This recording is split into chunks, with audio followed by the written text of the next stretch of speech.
ఈ నెల 9న విజయనగరం జిల్లాలోని అన్ని ఆర్డీఓ కార్యాలయాల వద్ద యూరియా కోసం వైఎస్ఆర్సీపీ నిరసన చేపడుతోందని ఆ పార్టీ జిల్లా అధ్యక్షుడు మజ్జి శ్రీనివాసరావు తెలిపారు.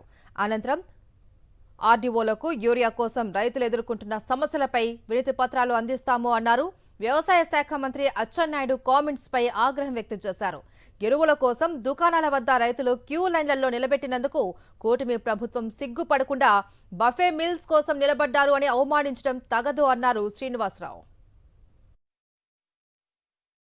ఎప్పుడైతే వర్షాలు పడతాయో తను వరి నాట్లు వేసే నాటికి ఎరువులు సప్లై చేయాల్సిన ఈ ప్రభుత్వం సకాలంలో రైతులకు అందక ఓ పక్క బ్లాక్ మార్కెట్కి వెళ్ళి బ్లాక్ మార్కెట్లో కొంటూ సుమారు దాని ఖరీదు ఎంఆర్పి రేటు 280 రూపాయల పైచీలకైతే సుమారు ఇవాళ 500 రూపాయలు 600 రూపాయలను కూడా బ్లాక్లలో కొనే పరిస్థితి వస్తే ఏమంటే మీ ప్రభుత్వం దృష్టి తీసుకొస్తే విజిలెన్స్ దాడులు చేస్తున్నాం, కేసులు కడుతున్నామని ఒక పక్క చెప్తారు తప్ప తగినంత యూరియాని కావాల్సినంత యూరియాని మరి సప్లై చేయాలి రైతుల కోసం అని చెప్పి ఆలోచన చేసే ప్రభుత్వం కానీ ప్రజాప్రతినిధులు కానీ ఈ ప్రభుత్వం లేదు.